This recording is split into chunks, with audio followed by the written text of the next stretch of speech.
Bonjour à tous, je suis Christophe Syrah, je suis chargé des études macrosismiques pour le territoire français au Bureau central sismologique français et je vous présente aujourd'hui le groupe macrosismique transfrontalier qui a été mis en place avec les collègues de l'ICGC à Barcelone, de l'IGN à Madrid, également de Andorre à l'IAE, dans l'objectif d'établir l'estimation, une carte de référence pour l'estimation d'une secousse sismique après séisme. Je vais revenir sur, pardon,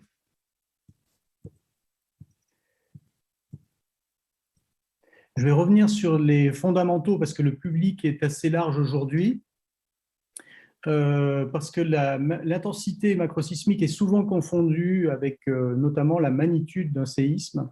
Cette magnitude, elle représente l'énergie du séisme à son foyer, donc il y a une magnitude, elle est calculée à partir des sismogrammes et elle représente l'énergie, c'est-à-dire qu'à chaque fois que je change de degré, je multiplie par 30 l'énergie.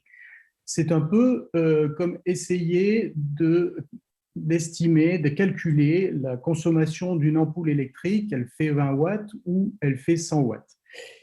L'intensité, elle, va s'intéresser à l'éclairage, si on peut faire un rapprochement, l'éclairage de cette ampoule à une distance donnée. Donc, il est évident que plus on est proche de l'ampoule, plus on est éclairé, mais ça dépend de la puissance de l'ampoule.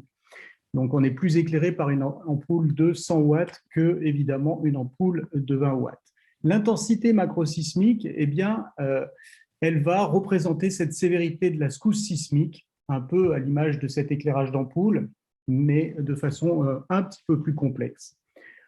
Elle représente en fait les paramètres physiques du mouvement du sol, soit un ensemble de paramètres ressentis et observés par les témoins, qui sont l'accélération, la vitesse, le déplacement et la durée de la secousse.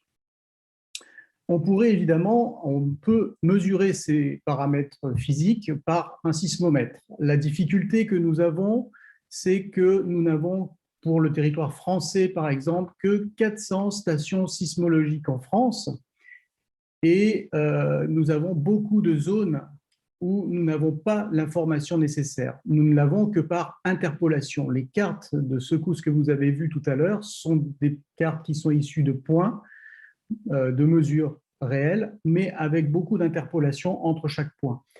Donc l'idée, c'est bien d'aller chercher des informations en plus grand nombre à partir notamment des effets observés dans les communes, qui représente donc 35 000 communes pour le territoire français.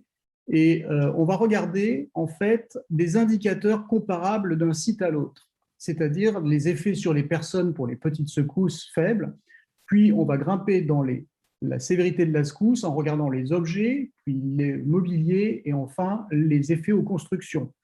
Donc ça nous permet, en tenant compte de la vulnérabilité des indicateurs, la fréquence de ces effets à l'échelle de la commune et le niveau de degré des effets, d'estimer l'intensité. Cette intensité décroît avec la distance. Attention, je précise que ce n'est pas une échelle de dégâts ou une échelle de ressenti, puisqu'une même intensité, une même sévérité de secousse va produire des dégâts beaucoup plus importants à Istanbul qu'à Tokyo, simplement par le fait de la vulnérabilité différente des bâtiments d'un site à l'autre. Ce que vous voyez là, c'est effectivement une décroissance de la vibration avec la distance. Pour autant, vous pouvez regarder ici des amplifications locales qui peuvent être liées soit à la topographie du site, soit à la géologie avec des comportements de la secousse qui peut amplifier la secousse parfois jusqu'à 10 fois. Donc, pourtant à des distances plus lointaines. Donc, l'intensité macrosismique, pour faire cette étude sur les effets, sur nos indicateurs, eh bien, donc on va prendre ces indicateurs sur une gamme d'intensités. Elles ne sont pas utilisables sur toutes les intensités, comme vous le voyez ici, des intensités faibles jusqu'aux intensités les plus fortes, extrêmes, catastrophes généralisées qui touchent l'ensemble des bâtiments. Les seuils des dégâts que vous voyez là sont à partir de l'intensité 5. Elle est notée en chiffres romains, vous pouvez le remarquer, pour ne pas la confondre avec l'échelle de magnitude. Eh bien, pour étudier les premières intensités sur les indicateurs personnes, objets, mobilier, nous allons étudier ça par formulaire d'enquête, donc diffusé soit auprès des personnes, soit auprès des mairies, des gendarmeries, des casernes de sapeurs-pompiers, tout un réseau de collecte d'informations qui maintenant se fait aussi par Internet. Et puis, tout ce qui est au-dessus de l'intensité 5, l'intensité 6 et plus, avec des dégâts sur les bâtiments, va donner lieu à une enquête de terrain. Donc, cette enquête de terrain, pour laquelle nous avons mis en place un groupe d'intervention, va regarder l'indicateur, par exemple, des constructions. Donc, si on a un état initial, comme c'est ici le cas, on a un profil de vulnérabilité particulier. Si j'injecte un magnitude 6, je vais avoir un pourcentage de dégâts sur une typologie de classe avec un degré d'effet particulier. Donc, j'ai une partie des bâtiments les plus vulnérables qui vont être affectés de dommages plus ou moins graves. Si la magnitude est plus forte, donc là j'ai une intensité correspondante, si la magnitude est plus forte, 6,5, eh bien le résultat est bien différent puisque nous allons avoir pratiquement ici, comme on avait beaucoup de bâtiments vulnérables, 80% des bâtiments affectés de degré 5 sur l'ensemble de la commune et une intensité plus forte. Donc, pour faire cette estimation d'intensité, on va d'abord s'intéresser à connaître quel est le profil de la commune en termes de résistance à la secousse, c'est-à-dire classer les bâtiments présents de très vulnérables en rouge jusqu'à des bâtiments parasismiques, assez peu fréquents, il faut bien le reconnaître, et très résistants. Donc la ville, la commune que nous étudions et sur laquelle nous apposons une intensité, on doit connaître le profil de vulnérabilité de cette commune. Et elle peut être plus ou moins résistante. Ici, vous avez un profil beaucoup moins vulnérable de commune. Et nous allons ensuite regarder sur cette commune les degrés d'endommagement de 1 à 5. Ici, ce sont donc des degrés de l'EMS 98, l'échelle européenne macrosismique. Et nous allons regarder la proportion de ces différents degrés dans chacune des classes de vulnérabilité présentes sur la commune. Et ce sont ces résultats-là dans chacune des classes qui vont déterminer, donc la classe A, la classe B, la classe C, qui va nous permettre d'estimer à partir de l'indicateur construction que nous croiserons avec les autres indicateurs, le niveau d'intensité communale. Donc il y a bien une intensité par commune. C'est un travail assez fastidieux et c'est pour cela qu'on doit avoir beaucoup d'experts sur le terrain. Donc ici, vous retrouvez le résumé qui a été réalisé à partir de la description de l'échelle EMS 98, avec ici les intensités à partir de 5, 6, 7, 8 et plus.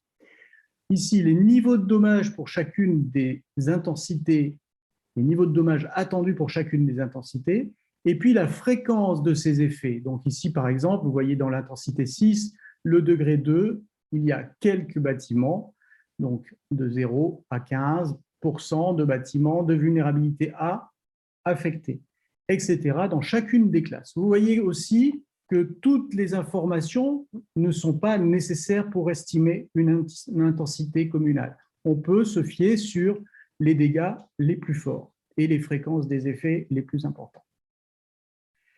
Alors, pour l'expertise de terrain, le travail que va réaliser le groupe d'intervention macrosismique transfrontalier, elle se répartit en 3 volets.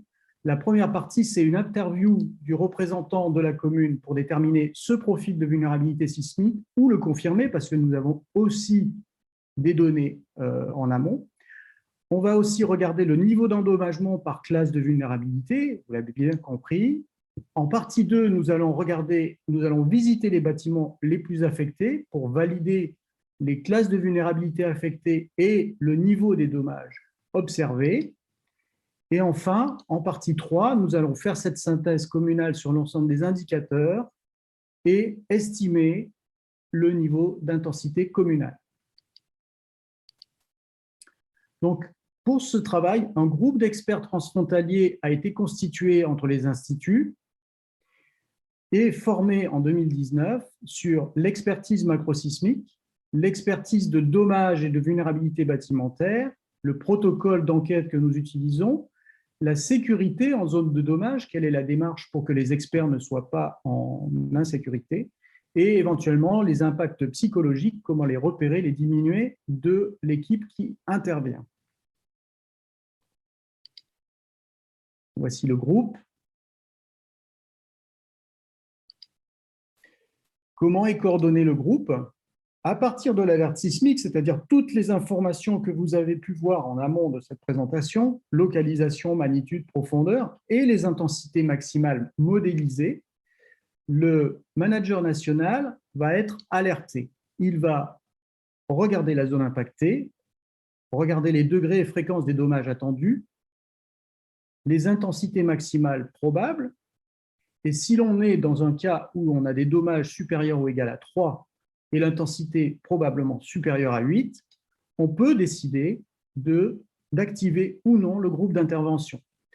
Ceci veut dire que nous allons faire appel à un pool d'experts dans chacun des pays pour former un groupe transfrontalier composé à la fois de personnel d'Espagne, d'Andorre, de Catalogne et de France. Le team leader du pays affecté, le pays affecté donnera le team leader du GIMPIR.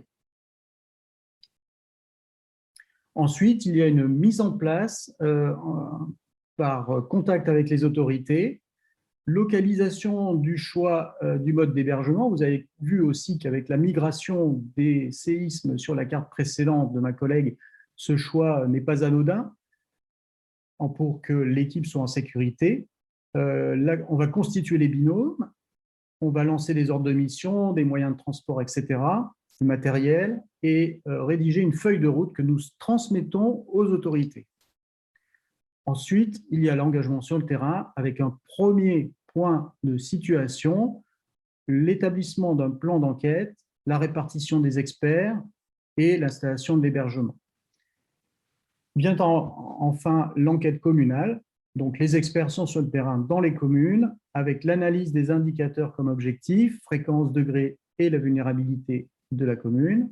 Enfin, évidemment, l'estimation de l'intensité pour chaque commune de la zone épicentrale. La production de ces missions, c'est un rapport macrosismique, un résumé de la mission et les résultats sous forme cartographique des intensités estimées et ainsi que l'association d'un tableau des intensités communales réalisées. Voici des exemples de cartes macrosismiques réalisées par le GIM France. Vous voyez ici une carte avec des niveaux d'intensité estimés par le groupe d'intervention de terrain. Elle n'est pas complète, elle est concentrée sur les villes, sur les communes les plus affectées de dommages, le reste se faisant par formulaire. Et quand nous collectons l'ensemble des données, nous pouvons réaliser une carte générale de la secousse avec une interpolation où on voit très bien la décroissance de la vibration avec la distance et d'éventuels effets de site. Alors, à quoi servent les données macrosismiques?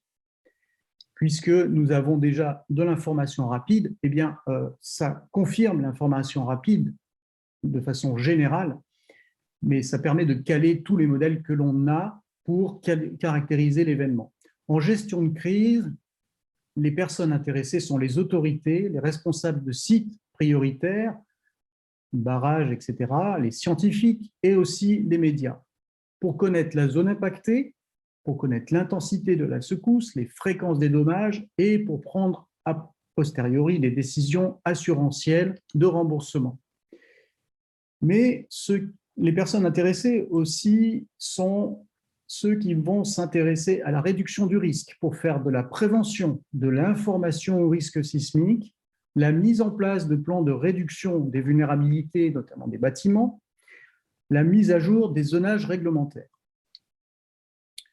Évidemment, les scientifiques se servent de cette information pour repérer les effets de site, les endroits où l'amplification a été plus forte qu'à d'autres, malgré une distance plus lointaine, pour caler tous les modèles d'intensité que vous avez vus utilisés précédemment en automatique, pour mieux connaître les lois d'atténuation de la vibration avec la distance, pour faire des lois de conversion sur les intensités avec le mouvement du sol, ça on verra juste après pourquoi, l'amélioration des simulations sismiques, améliorer aussi nos connaissances sur les comportements des indicateurs que nous observons pour améliorer, pour moderniser la précision des échelles macrosismiques utilisées. On va regarder l'estimation des magnitudes et des profondeurs des séismes historiques, suivant la relation magnitude-profondeur-intensité contemporaine, on va pouvoir recaler des magnitudes et des profondeurs sur des séismes très anciens, ce qui va nous intéresser pour faire des simulations, par exemple. Et on va évidemment mettre des cartes à jour, des mises à jour de cartes d'aléa. Je vous remercie de votre attention.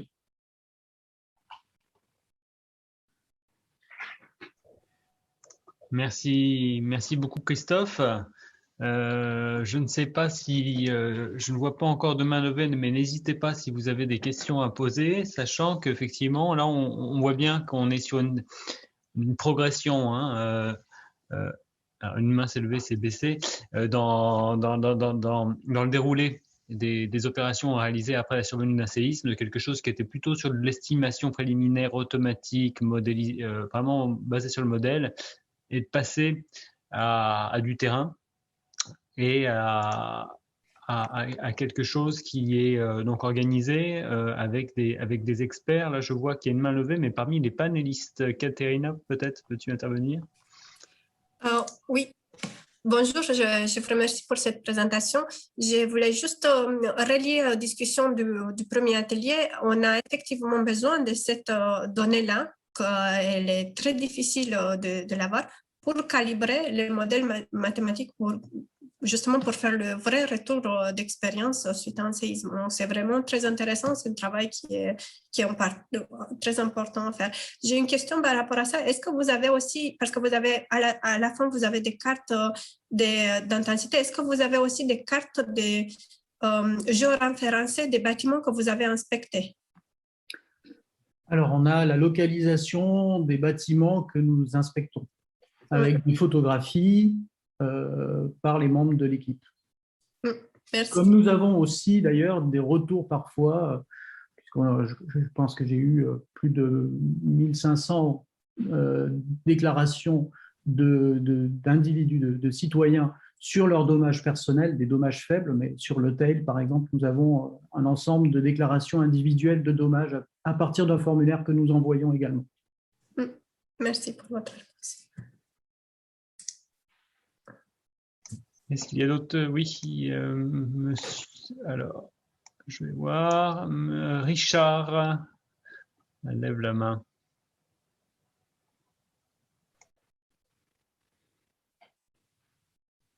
Est-ce qu'il serait possible? Oui, bonjour. Oui, bonjour, excusez-moi. Dans le cadre des évaluations bâtimentaires, donc en l'occurrence, je suis sapeur-pompier pour définir dans les I66. On a par exemple utilisé la fiche FPS dans la vallée de la Roya dernièrement, enfin dans les Alpes-Maritimes. Est-ce que donc dans le cadre POCTEFA, là, on aurait une fiche d'évaluation risque bâtimentaire commune entre nos trois régions, j'allais dire. Et si jamais donc, ça se produisait où on est ressenti avec une demande de secours et une évaluation bâtimentaire, j'allais dire en interne, est-ce que par rapport au service, il y aurait une remontée d'informations sur le travail effectué qui pourrait vous servir et un document spécifique qui pourrait remonter? Alors, je te laisse peut-être, Christophe, sur dans quelle mesure vos travaux peuvent contribuer à ça, puis je répondrai sur le partie questionnaire, peut-être. Voilà, donc je pense qu'on va se passer la parole. Juste pour préciser que le travail que je vous ai montré là n'est pas un travail de tagage de bâtiments pour l'habitabilité des bâtiments. c'est un travail, on s'appuie sur les dommages rencontrés sur les communes pour estimer la sévérité de la secousse au sol. Mais ce n'est pas un travail qui va servir directement aux besoins du SDIS en termes de est-ce qu'on doit évacuer le bâtiment ou pas. On n'est pas des experts AFPS, ingénieurs structure, pour déterminer si les personnes doivent rester ou pas. C'est bien distinct et d'ailleurs, je passe la main à la présentation suivante pour cela. Alors effectivement, je pense que c'est intéressant parce que ça souligne aussi cette chronologie qu'on inscrit que, et c'est le cas après un séisme, il y a beaucoup de monde sur le terrain et que la visibilité, la compréhension des rôles de chacun n'est pas toujours très facile pour les acteurs de terrain. Et en l'occurrence, effectivement, l'équipe du GIM, donc qui fait des études macrosismiques, peut être sur le terrain en même temps que la FPS, par exemple en France, ou que d'autres acteurs dans d'autres pays pour le diagnostic d'urgence. Alors en général, il y a un petit déphasage parce que les missions ne se rencontrent pas forcément parce que l'urgence de la situation n'est pas forcément la même. Néanmoins, en gros, les personnes vont voir des gens avec des chasubles de couleurs et vont faire un peu le mélange parce que parfois les questions qui vont être posées ou les observations peuvent ressembler. Néanmoins, pour la question que vous évoquiez par rapport vraiment au diagnostic de dommages, ça va être la présentation juste après. Néanmoins, peut-être juste introduire, non, il n'y a pas de questionnaire commun franco-espagnol, par exemple, et andorran, pour la bonne et simple raison que chaque protection civile assigne des missions, des objectifs différents à ces missions. Mais je vous propose qu'on aille plus en détail sur cette question-là via la session d'après. Est-ce qu'il y aurait une dernière question liée vraiment à ce côté macrosismique ?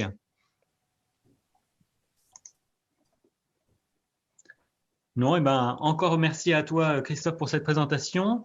Merci. Et puis, nous allons passer donc à la session suivante, précisément sur le diagnostic bâtimentaire d'urgence. Animé par Nathalie Bazavalian de l'Entente Valabre. Et puis là, justement, on a essayé de vous donner à voir à la fois le contexte espagnol, à la fois le contexte français, parce que là, on sort de la science et on touche vraiment à l'organisationnel, et c'est différent de part et d'autre de la frontière, et puis également avec une application développée dans le cadre du projet. Rossa, Paco, je ne sais plus dans quel ordre vous intervenez, mais c'est à vous. C'est Rossa d'abord.